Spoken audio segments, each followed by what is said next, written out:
Advocates for immigrants in Colorado expect that ICE is going to open up a large new detention facility in Hudson. The now vacant prison is more remote than the detention center in Aurora.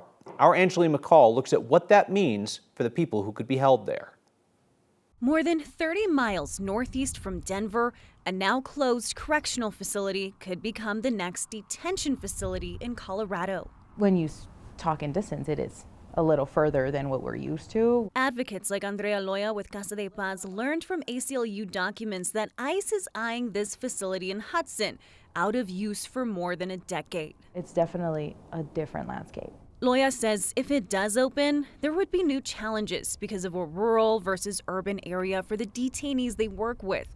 Partners across the country, Loya says, encounter different obstacles with isolated facilities. There's nonprofits who have a hard time really being in presence at the facilities because of the distance. And so then that starts limiting really then the access that folks inside of the facilities have to legal, to visits themselves. It's harder for advocates to access and families. Folks are going to, even locally, find themselves with the challenge of how do we visit loved ones. She wonders how detainees will be released and if they'll have to navigate public transportation or different routes back to Denver.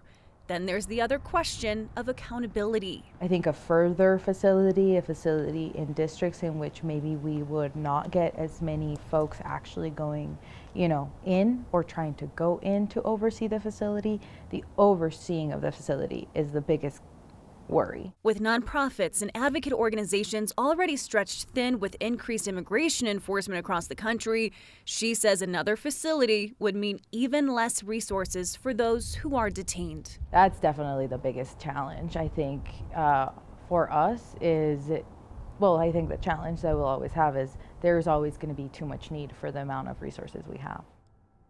In a little over a year, the number of detention facilities used by ICE has nearly doubled to more than 200. That number includes use of empty beds at places like county jails or contract-based service systems as well. Angela, you brought up the idea of transportation, like how people will get to and from, right? So if they're leaving that facility, we've seen judges before say to ICE, you can't take somebody out of state and then give them no way to get home when they get released. You have to return them to where you took them from. Yeah, and judges are actually putting that in orders because we've seen ICE release them in these really rural settings. So that's part of the question here of what would really happen when we're talking about transportation. Would they be released directly from Hudson? Would they be released, for instance, and then taken to a bus terminal so that they can get back to Denver? Would they be potentially released by, first transporting them to the Aurora facility and then released? Obviously this is all very new still, and so there's a lot of questions of what does this really look like in practice? We know what the capacity was. It's about doubling the size of it's about the same size, a little less than the Aurora detention facility. Yeah. All right, Angela McCall, thank you.